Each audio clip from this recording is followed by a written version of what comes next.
नमस्कार, सुस्वागतम, वेलकम, अभिनंदन। हाँ जी, क्या हाल चाल? बढ़िया, चंगा, खुश हो, मस्त हो, खुशियाँ आपके घर में आए, धन बरसे, आपका परिवार सुखी रहे, आप स्वस्थ रहें, आप मुस्कुराते रहें, आपके दिल की हर मनोकामना पूर्ण हो, आप सोचें बाद में और चीज़ पहले पूरी हो जाए। मेरा बहुत सारा प्यार और आशीर्वाद। यूं ही रहिए मुस्कुराते हुए और मेरे परिवार का हिस्सा। मेरे चैनल को सब्सक्राइब कीजिए, लाइक कीजिए, शेयर कीजिए, लेकिन अगर आपको मेरी बातें समझ में आती है तो टिकटॉक पर भी ज़रूर जाइए, क्योंकि आपके लिए 30-30 सेकंड के बहुत अच्छे उपाय मैंने उसमें डाले हैं। टिकटॉक देखिए, इंस्टाग्राम देखिए, डॉक्टर वाई राखी देखिए, डॉक्टर वाई राखी ऑफिशियल मेरा आपको टिकटॉक पर मिलेगा, और मेरा फेसबुक पेज भी ज़रूर सब्सक्राइब कीजिए ताकि आपको तमाम तरह की जानकारी मिलती रहे। आज मैं आपके लिए बहुत कमाल का एक ऐसा प्रोडक्ट लेकर आई हूँ जिसके बारे में आप हमेशा सुनते हैं, पर आपके मन में बहुत सारे सवाल हैं और उन सवालों का जवाब कभी आपको किसी ने नहीं दिया। मैं दूंगी ना, आप क्यों घबराते हैं? मेरे हाथ में इस वक्त आप एक बड़ा सा पेज देख रहे हैं। ये पेज जिस पे मैं लिखना चाहती हूँ बड़ा बड़ा, I love you all my YouTube subscribers, और आप खुश रहें, मैं दिल से इस पे ये लिखना चाहती हूँ। जी हाँ, ये है भोजपत्र। इसके बारे में आपने बहुत सुना होगा। ये देखने में बहुत पवित्र और बिल्कुल कागज़ की तरह होता है।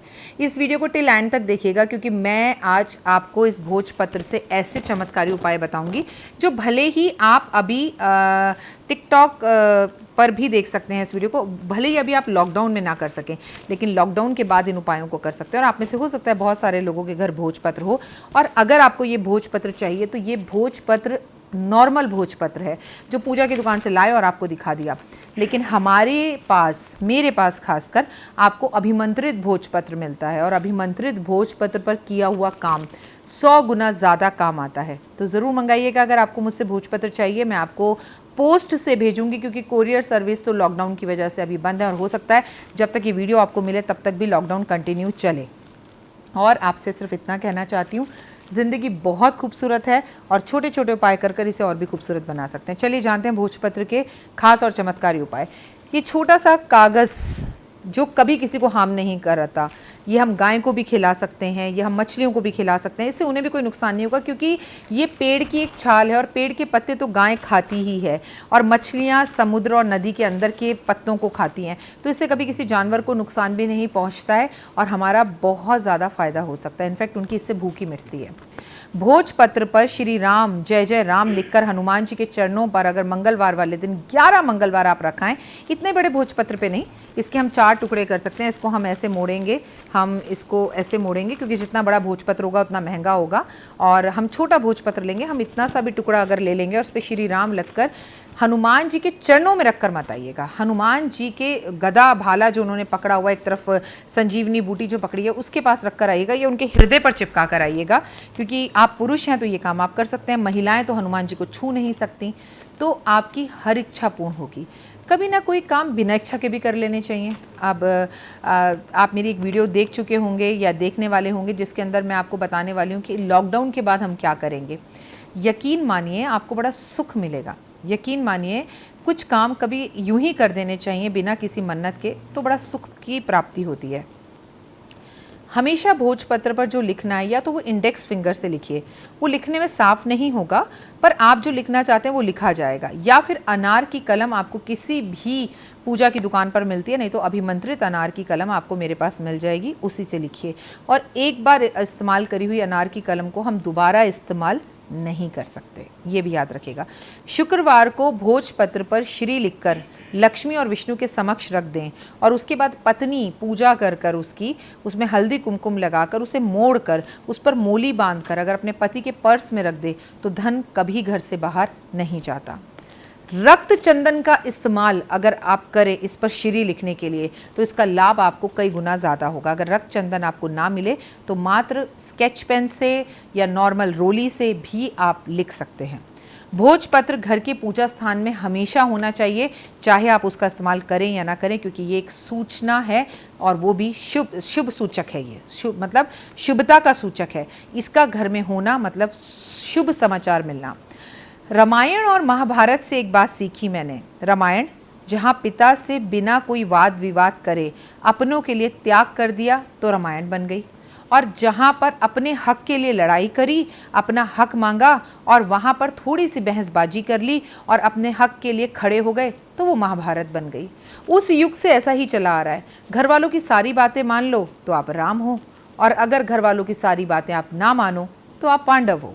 अब ये तो ज़िंदगी का फ़लसफ़ा है दोस्त की लड़ाई हमारी हमेशा अपनों से ही होती है, प्यार हमें बाहर वालों से मिल जाता है, पर कोई काम बिना लड़े भी हो सकते हैं। राम बनकर 14 साल का वनवास लेने की भी ज़रूरत नहीं है और पांडव बनकर अपने परिवार के अगेंस्ट खड़े होने की भी ज़रूरत नहीं है।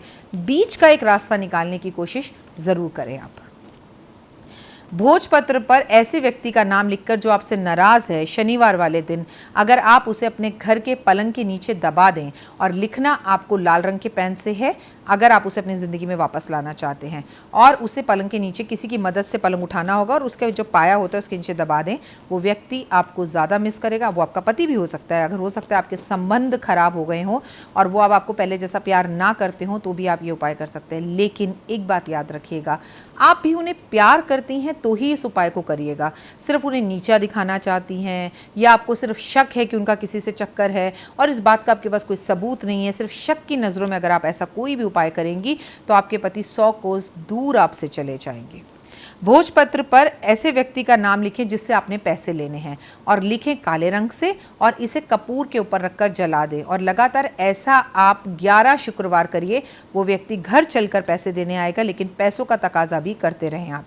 आपको एक बात सदैव याद रखनी है कि भोजपत्र बहुत ही ज़्यादा काम की चीज़ है और बहुत आसानी से जो है बाज़ार में मिलती है। अब आपके पति से आपका तलाक होने वाला है या आपका ब्रेकअप हो गया है, लेकिन आप उस व्यक्ति के बिना रह नहीं सकते, तो ऐसे भोजपत्र को कैंची से थोड़ा सा काट लीजिए, या एक थोड़ा सा इसका ऐसे, इसे कैंची से काटने की ज़रूरत नहीं। देखिए ये मैं आपके सामने कर रही हूँ ऐसे, तो भी ये फट रहा है, ठीक है। इतना सा टुकड़ा आपने ले लिया, इतना सा, और इसके ऊपर उस व्यक्ति का नाम लिख लिया जिसे आप प्यार करते हैं और वापस लाना चाहते हैं, और इस कागज़ को मोड़कर एक बड़े से आटे की रोली बनाकर उसके अंदर रख दिया, और 11 दिन तक ऐसे ही छोटे छोटे पेज पे नाम लिखकर उस गाय को किसी भी गाय को खिलाते रहिए।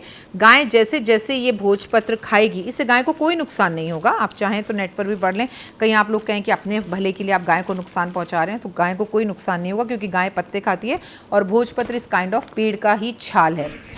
तो वो व्यक्ति जल्द लौटकर आपकी ज़िंदगी में वापस आएगा, लेकिन जब आए तो उससे माफ़ी मांगिए, उसके साथ रिश्तों को मधुर कीजिए और बढ़िया कीजिए, उसे ताने मत दीजिए। मैं हूँ डॉक्टर वायरा राखी और इस वक्त आपके साथ जुड़ी हूँ।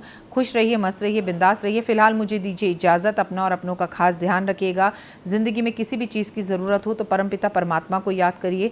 उसके घर में देर है पर अंधेर नहीं। कर्म अच्छे कीजिए। बार बार बता रही हूँ कि इस वर्ष 2020 में शनि 30 साल बाद अपने घर लौटे हैं। अभी भी ज़िंदगी आगे उतल पुतल ही करेंगे। 21 तारीख को, 21 जून को ग्रहण पड़ने वाला है। ये ग्रहण आने से पहले भी और जाने के बाद भी बहुत कुछ करने वाला है। आने वाले टाइम पर विश्व युद्ध की स्थितियां जो है वो खड़ी होती हुई दिखाई दे रही है। युद्ध की भी स्थितियां होंगी।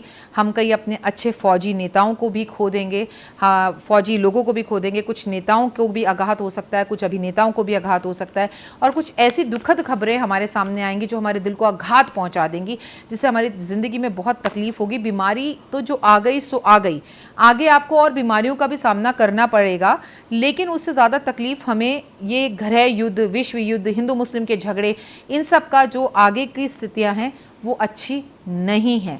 तो अगर हम समय समय पे अपने कर्मों को अच्छा करें, गायत्री मंत्र का जाप करें, माता पिता की सेवा करें, परमपिता परमात्मा से अपनी गलतियों की माफ़ी मांगें, तो अभी भी बहुत कुछ सही हो सकता है। फिलहाल दीजिए इजाज़त। नमस्कार।